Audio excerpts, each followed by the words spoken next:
Doctor Kola. మరి అందరూ గూడా నేననుకుంటా మరి జనవరి 3 నుంచి ఏదైతే టెట్ ఎగ్జామ్ ఉన్నదో దాన్ని రాయడానికి మరి డిప్లొమా ఇన్ ఎలిమెంటరీ ఎడ్యుకేషన్ మరియు బీఎడ్ అభ్యర్థులు గూడా ప్రిపేర్ అవుతున్నారు. మరి ఇది ఆన్‌లైన్ ఎగ్జామినేషన్. ఓకే. దాదాపు మరి మీ అందరికి కూడా ఒక అవగాహన ఉంటది. ఎందుకంటే డిప్లొమా ఇన్ ఎలిమెంటరీ ఎడ్యుకేషన్ లేదా బీఎడ్ రాసినప్పుడు ఆహ్, కంప్యూటర్ బేస్డ్ టెస్ట్ రాశారు. మరి దాదాపు 2 సంవత్సరాల ముందు రాసారు కాబట్టి మీ అందరికి కూడా ఒక్కొక్కసారి డౌటొస్తుంది. అదే మరి అందరూ కూడా ఒకసారి ఏం చేయాలంటే ఆన్‌లైన్‌లో ఒకసారి మాక్ టెస్ట్ ప్రాక్టీస్ చేయండి. ఓకే. మాక్ టెస్ట్ ప్రాక్టీస్ చేసినట్టయితే మీకు అక్కడికి వెళ్ళిన తర్వాత కొద్దిగా సిస్టమ్ దగ్గర ఇబ్బంది ఎదురవ్వదు. ఒక్కటి గుర్తుంచుకోవాలి ఏంటంటే మరి సీబీటీ టెస్ట్ కదా! మరి మనకు 150 క్వెషన్స్ ఉంటాయి. మరి ఇట్లా మనం సాల్వ్ చేద్దాం. ఎందుకంటే కొద్దిగా స్ట్రాటజిక్‌గా వెళ్ళినట్టయితేనే మన ఎగ్జామినేషన్ పాయింట్ ఆఫ్ వ్యూలో టెట్‌లో మనం గెట్ ఆన్ కావచ్చు. మామూలుగా పేపర్ బేస్డ్ టెస్ట్ అయితే ఏమవుతుందంటే, పేపర్ పెన్ టెస్ట్ అయితే ఏమవుతుంది, క్వెషన్ రాకపోతే వదిలేసి మళ్ళీ చూసి చేస్తా ఉంటాం. అయితే ఇక్కడ ఒక్కటి గుర్తుంచుకోవాలి. మరి మీరు ఆన్‌లైన్ సెంటర్‌లో ఏదైతే సీబీటీ ఎగ్జామ్ రాస్తుంటారో మీరు వెళ్ళగానే మీ యొక్క డేటా వెరిఫై చేసుకున్న తర్వాత మళ్ళీ కంప్యూటర్ దగ్గర మీ మీ యొక్క ఫోటో తీసుకోవడం, అదేవిధంగా మీ యొక్క ఫింగర్ ప్రింట్ తీసుకోవడం జరుగుతుంది. థంబ్ తీసుకున్న తర్వాత ఏం చేస్తారంటే మీకు సిస్టమ్ అలాట్ చేస్తారు. సిస్టమ్ అలాట్ చేసినంక సిస్టమ్‌లో మీరు చూసుకోవాలి. సిస్టమ్‌లో చూసుకోవాలి ఏంటంటే అక్కడ మీ పేరే వస్తుందా? ఫర్ ఎగ్జాంపుల్ నేను కిరణ్ కుమార్. నా పేరు ఆ సిస్టమ్ మీద మరి CTET examination K Kiran Kumar so and so hall ticket number అని వస్తుంది. అంటే అక్కడ మీరు ఒక 1 అవర్ హాఫ్ అన్ అవర్ ముందే మీరు అక్కడ సిస్టమ్ మీద కూర్చుంటారు. కూర్చున్న తర్వాత మేక్ ష్యూర్ థట్ ఆ సిస్టమ్ మీద మీ పేరు వస్తుంది. మీ హాల్ టికెట్ నంబర్ వస్తుంది. ఓకే. ఎగ్జామినేషన్ స్టార్ట్ అయ్యే ముందు ఏం చేస్తారంటే మీకు ర రఫ్ వర్క్ షీట్ కూడా ఇస్తారు. ఎందుకంటే మ్యాథమెటిక్స్ ఉందనుకోండి ఏమన్నా క్వెషన్స్ సాల్వ్ చేయాలంటే అది పనికొస్తుంది. అయితే ఇక్కడ మనం మరి ఆన్ కావాలన్నప్పుడు ఏమవుతుందంటే, మీకు ఎగ్జామినర్ దాంట్లో ఉన్న వాళ్ళేం చెప్తారంటే మీకు పాస్వర్డ్ చెప్తారు. యూజువల్‌గా ఏమవుతుందంటే it may be application number ఉండొచ్చు. లేదా సమ్‌టైమ్స్ వేరీ అవుతుంది. సో, అది కొట్టగానే మీకు కరెక్ట్ టైంకి ఆన్ అవుతుంది. మీరు ఒక్కసారి గుర్తుంచుకోండి. మీ టైమ్ ఏదైతే ఫర్ ఎగ్జాంపుల్ 3 అవర్స్ ఉంటుందో అంటే ఎప్పుడైతే స్టార్ట్ అవుతుందో అక్కడికెళ్ళి 3 అవర్స్‌లో కంప్లీట్ అవుతుంది. సో, డోంట్ వర్రీ థట్ అంటే వాళ్ళకి ముందు, ఒకరికి వెనక కాదు. ఎప్పుడైతే మీ సిస్టమ్ ఆన్ అవుతుందో అప్పుడు మీ ఎగ్జామ్ స్టార్ట్ అవుతుంది. ఓకేనా? సో, అందరి సిస్టమ్ గూడా దాదాపు ఒకేసారి స్టార్ట్ అవుతుంది. స్టార్ట్ అయిన తర్వాత మీకు క్వెషన్ పేపర్ వస్తుంది. క్వెషన్ పేపర్ వచ్చినప్పుడు క్వెషన్ పేపర్ రాకముందు మీరు మొత్తం చూసుకోవాలి. అంటే మీకు ఇన్‌స్ట్రక్షన్స్ ఉంటాయి. మీరు అనుకున్న మీడియంలో ఉన్నాయా? లేదా? అన్న తర్వాత ఓకే అన్న తర్వాత will go for thought one. So, ready to start అన్నప్పుడు స్టార్ట్ చేయండి. చేసిన తర్వాత ఏమవుతుందంటే, ఫర్ ఎగ్జాంపుల్ మనం పేపర్ 1 రాస్తున్నాం టెట్‌లో. Paper 1 diploma in elementary education. అయితే ఇక్కడ చూసినట్టయితే 3 బేసిక్ ఎడ్యుకేషన్ నుంచి వస్తారు. ఆర్ట్స్ నుంచి వస్తారు, సైన్స్ నుంచి వస్తారు, మ్యాథమెటిక్స్ నుంచి వస్తారు. ఒకటి గుర్తుంచుకోవాలి. మరి ఎవరికైతే ఫర్ ఎగ్జాంపుల్ మనకి ఈవీఎస్ ఉందనుకోండి. సోషల్ స్టడీస్ వచ్చిన విద్యార్థులు ఈవీఎస్ నుంచి స్టార్ట్ చేద్దాం. మ్యాథమెటిక్స్ నుంచి వచ్చిన విద్యార్థులు మ్యాథమెటిక్స్ నుంచి స్టార్ట్ చేసుకోవాలి. లేకపోతే ఏమవుతుందంటే బయాలజికల్ సైన్సెస్ వాళ్ళున్నారనుకోండి. మ్యాథమెటిక్స్ స్టార్ట్ చేశారనుకోండి. You will find difficult. అయితే ఇక్కడ మీరు అనుకోవచ్చు. సార్ ఎట్లా మరి ఇది పేపర్ కాదు కదా! కంప్యూటర్ స్క్రీన్ కదా! అంటే కంప్యూటర్ స్క్రీన్‌లో మీకు 150 క్వెషన్స్ ఉంటే 150 క్వెషన్స్ కనిపిస్తా ఉంటాయి. కాబట్టి దాంట్లో ఏముంటాయంటే ఆన్సర్డ్ మీరు అటెంప్ట్ చేశారు. నాట్ ఆన్సర్డ్ తర్వాత మార్క్డ్.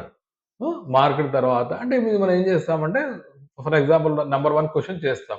చేసిన తర్వాత రెండో క్వెషన్ మనకు రాలేదనుకోండి స్కిప్ చేయండి. అంటే మార్క్డ్ అని చేయండి. మార్క్ అంటే మళ్ళీ చూస్తాము అన్నట్టు. ఓకేనా? ఎందుకంటే ఏదైతే క్వెషన్ రాదో దాని పట్ల మనం అక్కడ కూర్చున్నాం అనుకోండి చాలా సమయం పోతుంది. అదే విధంగా మనకు కొద్దిగా కాన్ఫిడెన్స్ లెవెల్స్ తగ్గుతాయి. అందుకే ఏమంటున్నాను నేను ఫర్ ఎగ్జాంపుల్ మ్యాథమెటిక్స్ వాళ్ళుంటే మ్యాథమెటిక్స్ సంబంధించిన బిట్స్ చేయండి. మీకందరికి తెలుసు సీరియల్ వైస్‌గా ఎట్లా వస్తాయని. అదే విధంగా సైన్స్ వాళ్ళుంటే ఈవీఎస్ చేస్తే బావుంటది. ఎవరన్నా ఇంగ్లీష్‌లో నిష్ణాతులు ఉన్నారనుకోండి, ఇంగ్లీష్ సంబంధించిన క్వెషన్స్ స్టార్ట్ చేయండి. సో, మనం ఏమంటున్నామంటే మనం సీరియల్‌గా 1-150 తీసుకుంటున్నప్పుడు మధ్య మధ్యలో క్వెషన్స్ మనకు రానప్పుడు మార్క్ అండ్ మళ్ళీ చేస్తామన్నది అక్కడ ఉంటుంది. దాన్ని చేసేసి పెట్టేసినట్టయితే మీకు వచ్చిన క్వెషన్స్ ముందు అటెంప్ట్ చేసుకుంటా వెళ్ళండి. ఎక్కడ కూడా రాని క్వెషన్ చుట్టూ తిరగకండి. దాంతోటి ఏమవుతుందంటే మీకు సమయం వేస్ట్ అవుతుంది. అదే విధంగా కాన్ఫిడెన్స్ లెవెల్స్ తగ్గుతాయి. కాబట్టి మార్క్స్ చేసిన తర్వాత మీరేం చేస్తారు? మళ్ళీ అన్నీ అయిపోయాయనుకోండి 150 క్వెషన్‌లు మీరు చేసిన తర్వాత అది స్క్రీన్‌లో కనిపిస్తుంది. ఎన్ని ఆన్సర్ చేశారు? ఎన్ని అసలు not answered? Marked for review అంటే మళ్ళీ చూస్తాము అని పెట్టిన ఎన్నున్నాయన్నది కూడా కనిపిస్తది. అయితే మనం ఎప్పుడైతే ఆన్సర్ చేయలేని క్వెషన్స్ ఏవైతే ఉంటాయో అవి అది చూపెడతాయి. ఫర్ ఎగ్జాంపుల్ 10 ఆన్సర్ చేయలేదనుకోండి 10 కనిపిస్తా ఉంటాయి. 10 రెండో రౌండ్‌లో చేద్దాం. మరి marked and not for review అన్నామనుకోండి. అంటే మనం చూసాం కానీ చేయలేదనుకున్నామంటే మళ్ళీ ఆ క్వెషన్స్ చేయండి. సో, ఫస్ట్ ఏం చేస్తారు? వచ్చినయి చేస్తారు. రెండోదేంటంటే మార్క్డ్ ఫర్ రివ్యూ అంటే మళ్ళీ చేద్దాం అనుకుంటాం. కొద్దిగా మాకు ఐడియా ఉంది. మళ్ళీ చేద్దాం అనుకున్నది రెండోసారి చేయండి. ఆ తర్వాత నాట్ ఆన్సర్డ్ అసలే అటెంప్ట్ చేయలేదు మూడోసారి చేయండి. అలా చేసినట్టయితేనే మనం ఎగ్జామ్‌లో గెట్ త్రూ కాగలుగుతాం. కాబట్టి ఒకటి గుర్తుంచుకోండి. ఫస్ట్ మనం చేసే ఆన్సర్స్ అన్నీ కూడా మనం పర్ఫెక్ట్‌గా వచ్చిన క్వెషన్స్‌ని ఆన్సర్స్ చేద్దాం. మార్క్డ్ ఫర్ రివ్యూ అంటే మనకేమవుతుందంటే, ఆ ఆన్సర్ మనకు తెలిసినట్టే ఉంటుంది. కొద్దిగా దగ్గరగా ఉంటుంది. మనకు కొద్దిగా మనకు పర్ఫెక్ట్‌గా తెలవదు కాబట్టి మనం రెండో రౌండ్‌లో చూద్దామని పెట్టుకున్నాం.